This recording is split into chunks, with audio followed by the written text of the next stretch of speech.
Right, so I've not prepared very well for this. I'm going to get that straight out the bat straight away. So, sorry. I'm going to try and cover how you do async first, just so I can show people who are interested mainly in code that, and then we'll cover why and when and what. So the first thing I'm going to do is just talk you through a little service that I've got, Web API 2 service. It's got a controller called the content controller. It's got a get method. It does some things. It delegates down to a content fetcher to fetch all the contents. That there uses a web client to download our website as a string, which is something that we'd all want to do, I'm sure.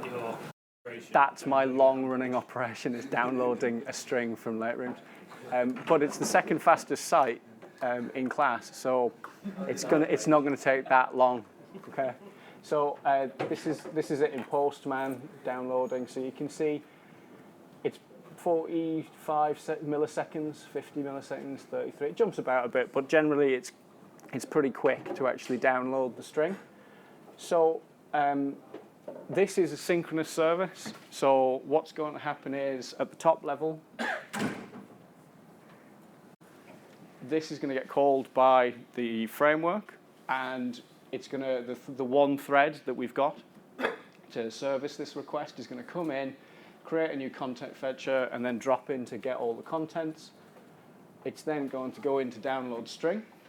Download string needs to use our network interface to go and fetch the data from our website, and at that point, the thread will stop and not be doing anything, and it'll be waiting for the download to have finished, and then it will come back and return the rest of the, return through all of the stack and return the string that we downloaded. So we start here in the controller.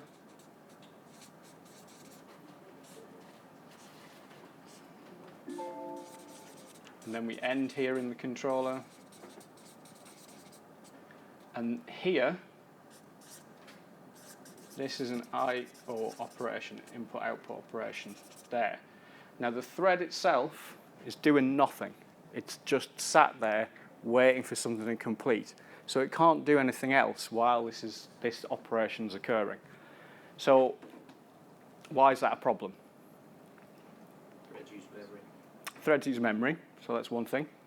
So anything else? There's a certain amount of threads in the thread pool in IIS, and they're going to get used up if you've got lots of requests coming in at the same time. Exactly. So those two things in combination. So a thread uses some memory, and you need a thread in order to service concurrent requests. So the more people that are trying to access this service at once, the more threads that we're using, and therefore the more memory we're using. So I'll write this down, that with a synchronous service, requests is equal to threads. Don't worry about whether that is not strictly true in the detail.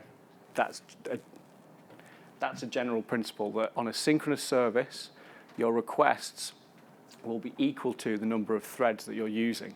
So you're limited in the number of concurrent requests you can serve because you're limited in the number of threads that you can have. Now you can change the pool and make it bigger, but then you get onto what Julian said, which is you've only got a finite amount of memory. It's about 1 megabyte per thread. So you think in 4 meg, is it really? Yeah. Right, that's worse. Right, so it's bad. So having a synchronous service like that, not great. And you're going to end up exhausting your threads, which means that you're going to exhaust the number of requests, concurrent requests you can serve, which means 503s for the clients. Whoever's calling that service isn't going to get serviced at all. So that's the basic premise of what's happening in a synchronous service with I/O-bound operations.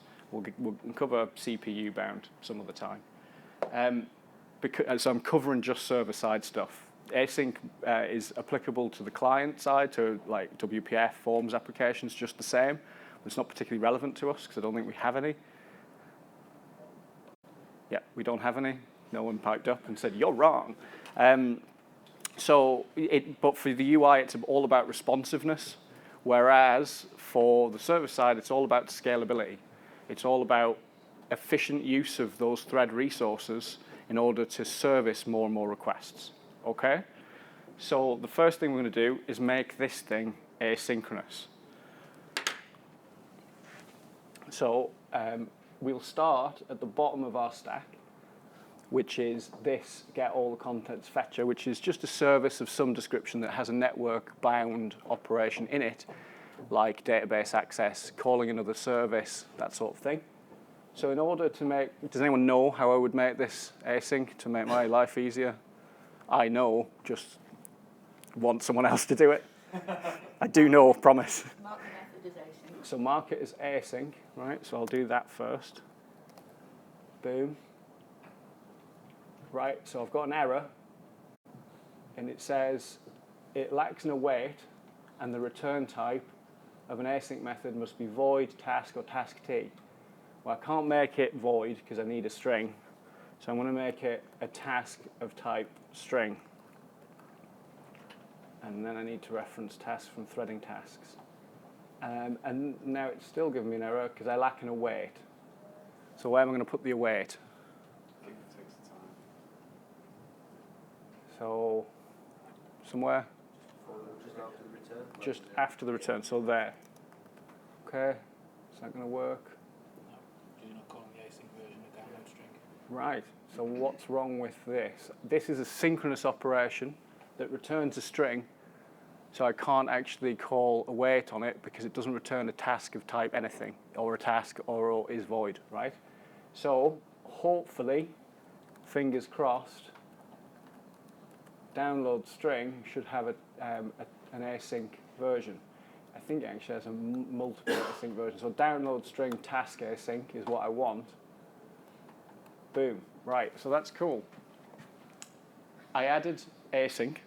I converted the return type to a task of type string, and then I added await, and then I had to find the client library's async interface. If it doesn't have one, Wrap it in a task? no. So we'll get on to why that's not a good idea in a second. So if you don't have async at the very bottom layer, probably best you just back away for the time being until the next paragraph. Cop out, total cop out. So is that going to run? F6 on that. No, that didn't build. Did I act really worried there? Was that good? Mm-hmm. So get all contents. So we've gone up the stack one. So now get the content controller, which calls our asynchronous content fetcher. That guy isn't working because I can't return a task of type string when I need a string. So what am I going to do here? I'm going to do what? It's a wait all. Okay, I'm not going to do that. You need another await. Yeah, definitely covering the happy path here. This is the good thing that you should do, not the thing you shouldn't. We'll cover that in a second. It needs to be async again, and you need another await after the return. Okay, so this thing needs to be async again. And then, yeah, okay, I'm seeing a pattern here. I'm going to have to task string that fella. Bang. And then, yeah, you want me to do an await on that. That already is async, so I don't have to find the async version. Okay, will that work? F6. Build succeeded. Does it run? Right, okay, so it's roughly the same sort of time taken, about 40 milliseconds, jumps about between 30 odd and 50 odd. So that's now asynchronous, okay? So, but it's not faster at all. So what was the point? More of a We haven't put more load on it. It's just making one request a job. So, get better throughput as well. so we've got better throughput, scalability. It's just purely about resource usage. We're not using, when we hit the bottom level fetcher await, that says continue processing on the main thread while you wait for this to finish, effectively, right?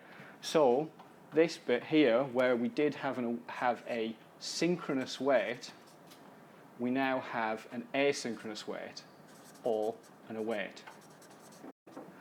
Now the terminology is really close there, wait versus await. So whenever you see await, just think asynchronous wait. When you see normal wait, think synchronous wait.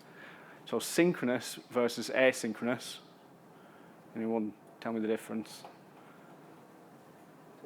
Because I'll get it wrong probably. Go on. So it's blocking versus non-blocking. Yeah. So the thread's not blocked when it's asynchronous. It's blocked when it's synchronous. So when we hit this guy here, this await, what's it doing? It just releases the thread to do other operations. So it releases this main thread to continue on. So effectively, this diagram turns into something like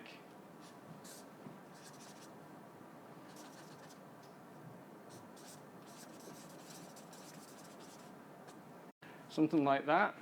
So this I/O operation is continuing somewhere else, and when it finishes, the request will end, but that thread is free to do something else in the same time, concurrently. It won't necessarily come back to that thread, though, will it? I mean, that thread's effectively going to go back into the pool, and it will just get another thread when it's done. Yeah, so don't know whether we'll cover all of the synchronization context ins and outs today. We might, I doubt it. But yes, basically there's different types of threads. So your common or garden background worker thread or thread pool thread is probably going to end up with this guy, depending on how we configure it. But what happens with with IIS is, so loads of requests come into IIS. It uses its own IIS unmanaged threads to then hand it off to a CLR queue. And that queue is a specific kind of thread, like an ASP.NET thread, effectively.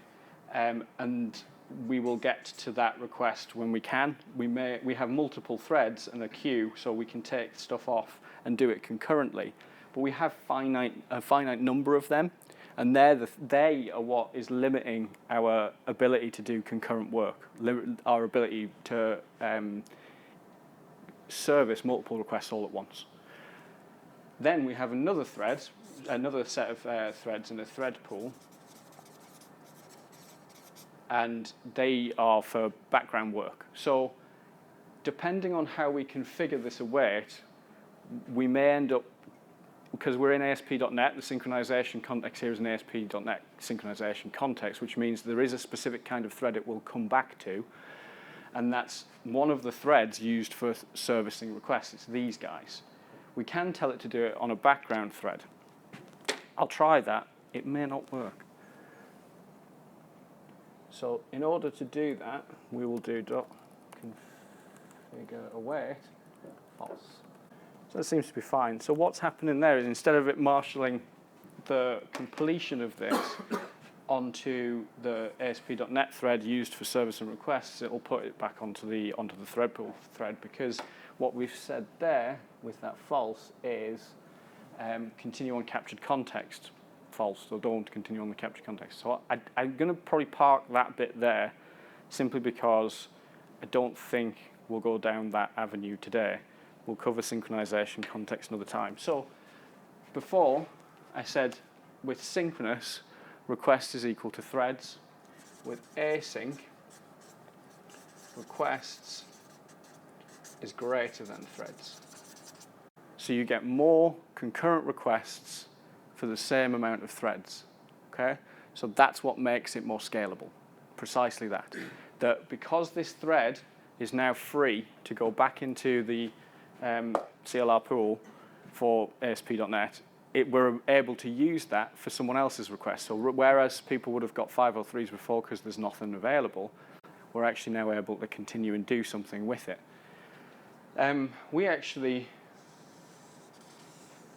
do a lot worse than this, because we do synchronous services and threading at the same time. So what we end up with is requests is less than the number of threads. So rather than having a one-to-one mapping of requests to threads, because we end up a lot of our services will do this. We will start up new tasks using another thread, and therefore the number of requests that can be serviced is actually less than the number of threads available, which is bad news, because it means that rather than having 1,000 threads and therefore 1,000 requests can be serviced at once, it could go down, I mean, it could be one. Depends on how many threads you're going to throw up. New tasks, they go into a pool to be run on a pool of threads as well. So it's not like if I create 10 tasks, I'm using up 10 threads. They'll likewise be queued, won't they? But they'll be run. They won't be run sequentially. Otherwise, what's the point? Yeah. They will be run in parallel. And what's worst Not is, necessarily. well, They can. sorry, it depends if the thread's available. That's true. But remember that what we're going to do, because we are still to our clients, we're a synchronous service. We aren't going to do a 202 accept and then ask them to pull another endpoint and get the result. We're going to keep them hanging until we're actually finished all of our work, which means we'll do something like task run and then another one, maybe a number of these guys where we've spun up a new task or a set of new tasks, and then, so that's A, that's B, we're going to do a task.wait all. All right, I get what you're saying. I'm just looking at that. Right? So that is what we tend to do. And the reason why this is so bad is because you've got one thread comes in, spins up two new threads. These guys typically aren't CPU bound, they're IO bound, so they're going to just stop as soon as they hit a network call, and they're going to be useless. And then we're going to wait for them on the main thread as well. It spins up two threads. They may both play on those tasks may play on the same thread in the thread pool. But I take what you're saying, that you've got the request thread is still taken up, plus at least one other to run back now. So not only is this more complicated as far as the code goes, it's not as scalable and performant as just vanilla synchronous. However, the reason why people are doing this is in the hope that it is in parallel, because if you've got A, B, and C, and they're all database accesses, this one takes 2 seconds, 1 second, and 1 second. If you do them sequentially, you have to wait 4 seconds. If you do them in parallel, actually having them run in parallel, well, it's going to take as long as the longest one. So that's why people do that. They want to speed up the length of time that it takes to service their request. Does that make sense? Yeah? So rather than, I'll visualize this, rather than 2, 1, 1, we end up with them in parallel like that. So that's the hope. That's why people are doing it. So if it's not running in parallel, like you say, then we've not really got any benefit whatsoever, and we've just created a real problem. So instead of doing this, what we want to do is do it asynchronously, so that we get the best of both worlds. Sorry, go. No, go on. I thought you'd finished. Sorry. So we'll do it asynchronously. So rather than spinning up new threads and doing it in parallel and using those threads and then blocking them, we want to keep using just as few threads as possible, ideally the one, and still get the benefit of parallelization of it taking 2 seconds, not 4. Okay? So we'll see if I can do that now very quickly. In the example you gave where the, say, the database calls, if you created 2 tasks for those, within which, I mean, the code that was inside those tasks used an async method, say the database driver's got an async aware kind of interface. If you call some kind of, you run a SQL operation and that's an async thing, and that's wrapped in a task, won't that still kind of yield the thread? So, say in that example where we've got task A and task B, if rather than just doing some kind of computational thing inside those tasks, they instead called some async aware I/O, they'd be in parallel, but they wouldn't be. So you're going to still end up having to do a wait all on the main thread. So it's not available because it's blocked, because wait is synchronous, so it's blocked. So you're not going to be able to use that thread elsewhere to service a request. And you've probably complicated the code somewhat because it's not quite as readable, and you're mixing your paradigms. That's the main thing, that you either go async or you use tasks and parallelism. There's actually a worse situation than that as well, because especially if you're using ASP.NET, task run will insist that the continuation of the thing that you've fired off will happen on the thread that it was called from. So that could be a deadlock. Away at all, you can actually deadlock. Because it'll want to marshal it back onto it. There's not, yeah, I think it's a pool of threads, but yeah, on WPF, that's a really, really common question on Stack Overflow. There's two really common ones. One is I've got a deadlock. The other is I can't access my UI on my background thread because I didn't want to get into client side. So I'm going to stop. Sorry. So I'm going to delete this guy because I don't want to cover him. Okay, so Sorry, can I just clarify what Julian was saying, which is that when you do use task start new or task.run, those two new threads are not necessarily blocked. Is that what you're saying? Because I thought they were. So I know the main thread is blocked, but the two spin-off threads, So I don't mean blocked, it- I mean... So Julian is right that they could be on one thread because it gets blocked immediately, pretty close to immediately on an I/O operation. The TPL is pretty clever, and it will probably just use one thread for these two. So you can't say for absolute definite that there's two new threads created. That is slightly disingenuous, but it's still not an efficient use of resources because you're still going to at least have one extra thread and you're going to block. So it's still not the right way for us to be writing server-side code.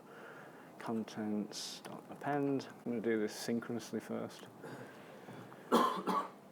Okay, so it's now taking about 70 to 75 milliseconds, so it's slower. So we're doing those things sequentially. I'm going to download one completely, then we're going to start downloading the second, and then the third. So quick little, using all the papers.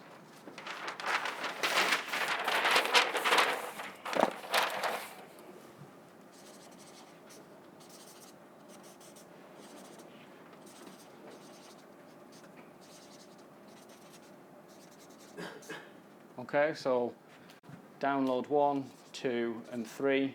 We're blocking the thread, waiting for it to come back. So while this is blocked, it's not doing anything else, and then it's going to come through. So it's just one thread, but it's really inefficient, and we're going to take that time hit of 1 + 1 + 1. So is there any way that we can make that slightly more performant as I check this in, because it's useful?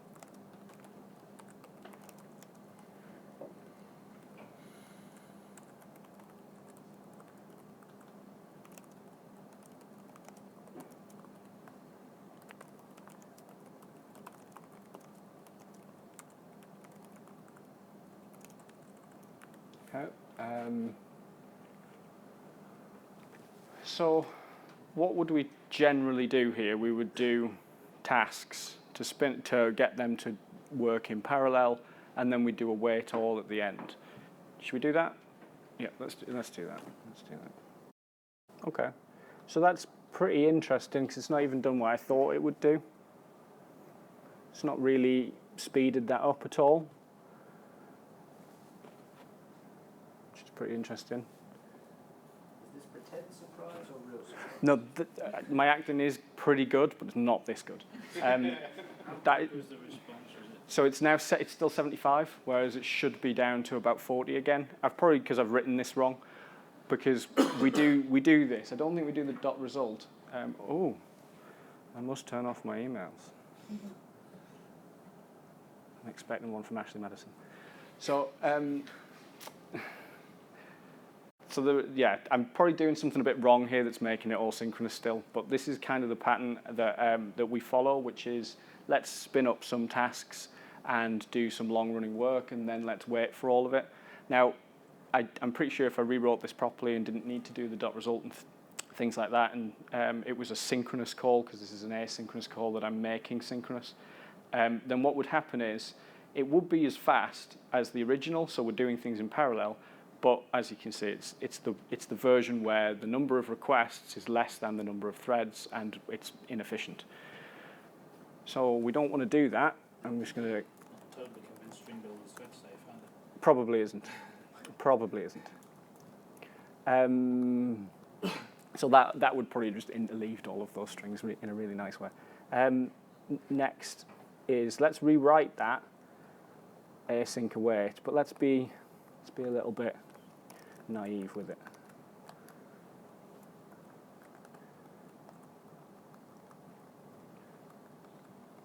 So await.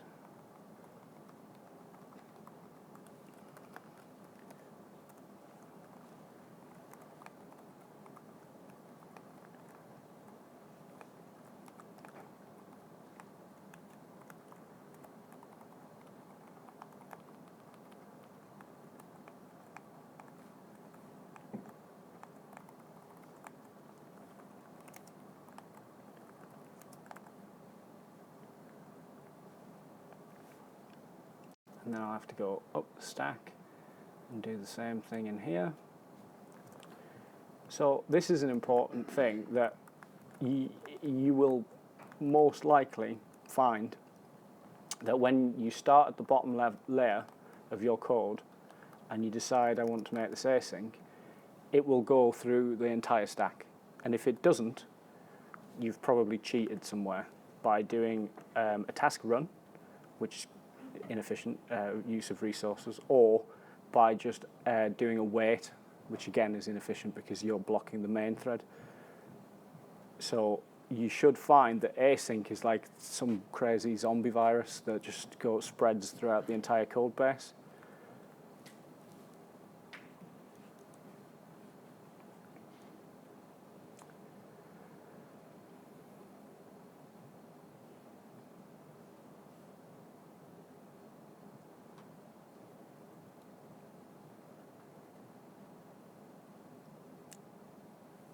Okay, so it's actually, yeah, so it's still pretty slow. Sometimes it's really dog slow. So what's wrong with this? Is this right? Well, I've just said it's wrong, so it's wrong. I'm not even going to ask.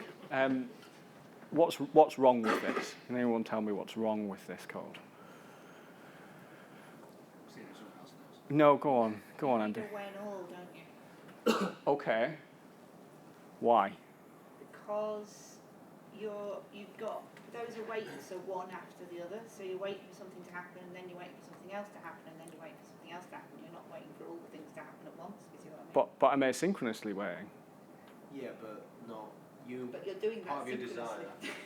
You presumably, well, the reason we were doing it a minute ago was to get the lower latency, to get it done quicker, and that's currently it's going to only return to this piece of code when that task is completed. Bingo. So the await, at the first await, we go up the stack. Now we don't call finally blocks or anything like that, but we do return up the stack to the caller, and then whenever that guy calls await on your task, goes up, goes up, goes up, goes up till the top level. So that's what's happened here, is we've hit that first await and we've gone back up the stack. Breakers? You wasn't Breakers. Marek? Got Marek. Such as Marek and Breaker. Cheers. Sorry. Is it what's next? Should we take back? End service bus. Definitely end service bus. Some guy keeps on downloading the homepage. We've not been bot busted yet. So yes, it's that when we hit that first await, we go away, and the rest of that method gets signed up to continue later on, after we've completed the download. So that's effectively, we've just complicated our code with a bunch of async await all the way up the stack, being good scouts. However, it's not really done what we wanted it to do. It's asynchronous, which means we're yielding a lot. So we're not using all the resources that we were with the TPL version. But it's going to take a long time. We might as well just run this synchronously. Yeah. So. Not just use TPL under the hood. This is probably the root of all my confusion. I presumed, or I thought I read, that async await was essentially syntactic sugar on TPL. Is that not true anymore? Well, so in this instance, the tasks that are returned, because we're using await, they're more like promises. So it's a promise. This is a promise to return a string in the future. So that task will get kicked off immediately until the point where it blocks, and then the thread will come back rather than waiting. Is that not the same as tasks? Tasks are like promises, but the old original first version of TPL they kind of just did them as an extraction of the threads, Yes. but that was never the intention. So async await and tasks have diverged a bit now. Is that the short answer? No, they're still the same thing. I would say that it depends on the paradigm you're using, because they're going to behave differently. If you don't do any awaits here and you just spin up this task, then we'll probably exit out of this too early to get the string, and we've just gone and asked it to get the string on another thread or somewhere else, and it's not going to give you the contents of the page that you asked for, and you'll probably end up you won't be able to return anything because you've come back too early. So we need to rewrite this so that it's asynchronous and parallelized. So I've rewritten this so that it should now be asynchronous and in parallel. So we should start this guy, and then this guy, and then this guy.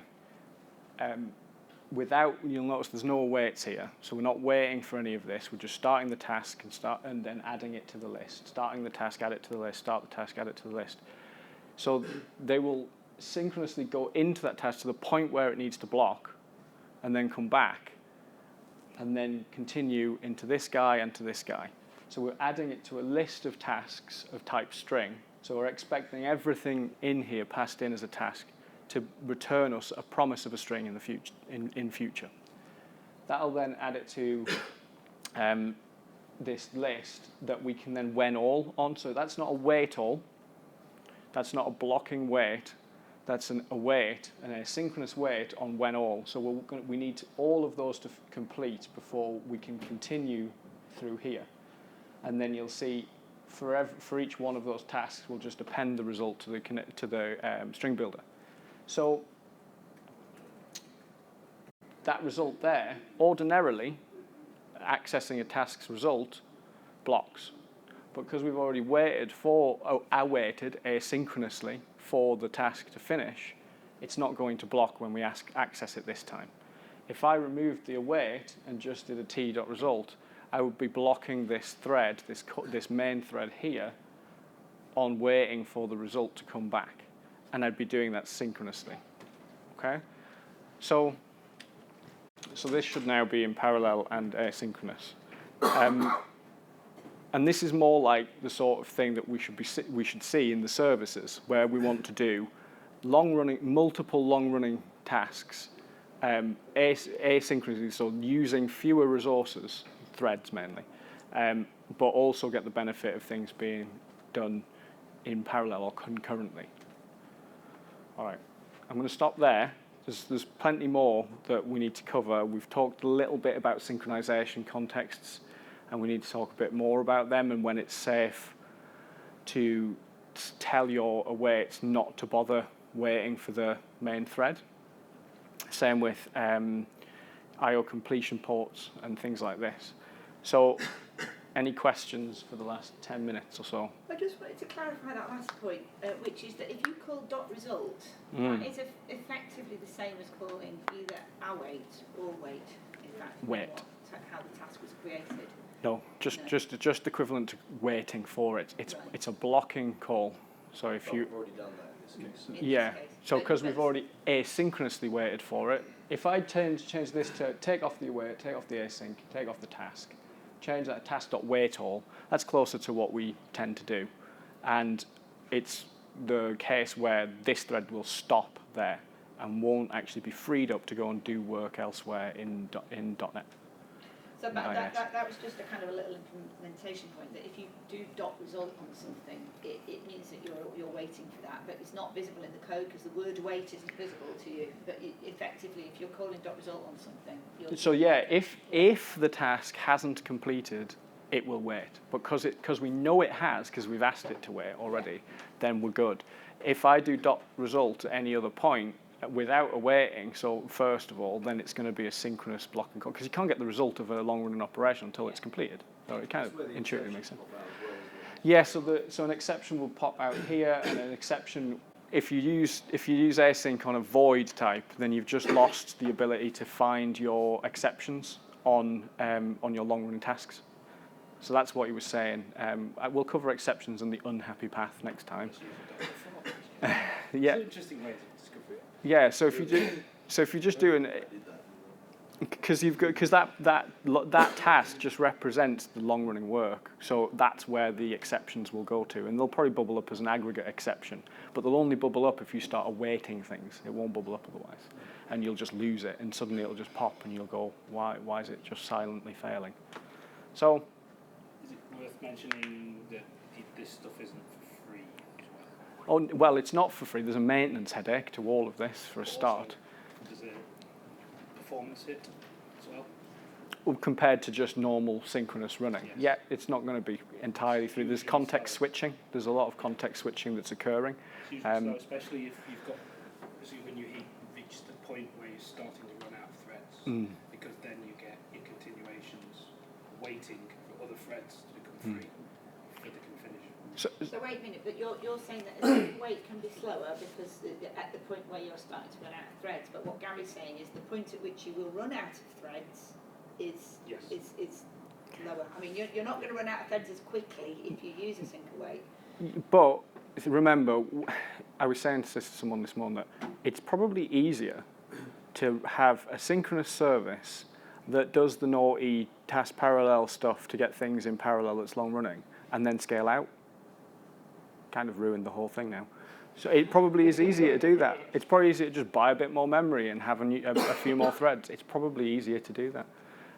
We have that with the ability to just spin up a brand new box, and then we get more capacity by doing that. As long as our services are stateless and they can be scaled out, then we should be good to do that. And it's probably easier than rewriting a huge stack in async. So it's what we did. Yeah, pipelines, PO. Rewriting the code, filling in a PO. Fair point. It's Fair what point. we did with hotel details when we had performance problems. We increased the number of threads in the thread pool and put more boxes into it, and that solved the problem at the time, rather than rewrite it to be async. It was What version of .NET are you on? 2 or 4? 4. Okay. So they changed the number of threads that are available because of async, because you need more threads. Because the default is something like 12 per CPU, 12 threads per CPU, which is 12 requests per CPU in .NET 2. And when you've got one request per thread, that's fine. But when you need more requests per thread, and you're limiting the number of requests, that's a really artificial way to do it. So they changed it so it's 5,000 per CPU. So it's a huge, like 2 orders of magnitude increase in the number of concurrent requests that you're allowed, simply because they knew that you weren't going to use a one-to-one thread per request. So where we've got machine configs that have all of this overridden, if they've then been ported to .NET 4, you might want to take all of that out because it still might not be enough, but most of our stuff isn't async, so I wouldn't worry. The reason I wanted to raise that is because when I did a very similar talk to this at our old place, immediately everyone wrote async and await all over the code base. Yeah, oh yeah. And what happened is things got slower. Right, yeah. So, because there was no need for it, the scalability wasn't the issue. And I don't think so the places that I see this being applicable are connectivity, and the reason why connectivity needs it is because it already uses the iasync pattern. Does anyone know the iasync pattern where you've got begin and end, and it's like super split out between the front, so this is just syntactic sugar over that, basically. That's what this is. Adapter that makes it like new stuff. It's really cool. Yeah, that works on .NET 2. Task from async. Yes, task.from async. So that if you don't have a task async library, you can do exactly what Andy just said, which is wrap it in a task.from async, and it'll ask for an iasync and a callback, and then you can use that to adapt an old school iasync to a new school async await. Because most of our code is just kind of a caretaker, will be a caretaker for something lower down. It's unlikely we will write the actual async code at the bottom level, because that's quite difficult. And what we'll end up doing is just doing async await all the way up and just kind of hand-holding it until it gets back to the controller, which nowadays, as you can see, Web API 2, that's not it. Web API 2 supports this, but certain framework, I don't know whether SOAP does. So you probably can't make a SOAP service. I'm saying this without knowing. You may not be able to make a SOAP service async await like this. I'm not sure. I know that you can do old school iasync stuff with it because you can have begin and end operations on your service. But I'm not sure about async await. Someone else might need to chime in with that. Beautiful. Use Andy's library of them. So It's a bit bug regressed early. I couldn't even tell you where the code is for the library now. It was a good 4 years ago. it'll be on Codeplex. That's where it'll be. Probably, Yeah, yeah. it's where code goes to die. Sort of pre-GitHub. So Yeah. Project. Oh, Google Code Project. Oh, we're all dicks. So, anything else? Does anyone understand anything more than they did? Yeah, I hope so. So, I know that it's a whistle-stop tour of a very real big overview, and we saw some code, and that's great. I'll do another one, at least one, and we'll cover some more details, and we'll slow it down, and I'll walk through it a little slower, and I'll just try and cement it all a little bit more, because it's difficult. It's the sort of thing that it takes a bit of time to understand, and to then look at some code, the new code, and say, I know exactly what that's doing. It's quite difficult, especially if it's a hybrid of the paradigms. If you've got task results being called synchronously, and you've got task runs, or you've got waits, then it's going to be hard to reason about what it's doing, what the thread resource usage is, and how parallelized it is, and things like that.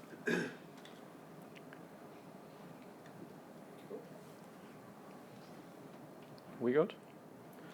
Awesome. Thank you. Thanks, Gary. Cheers.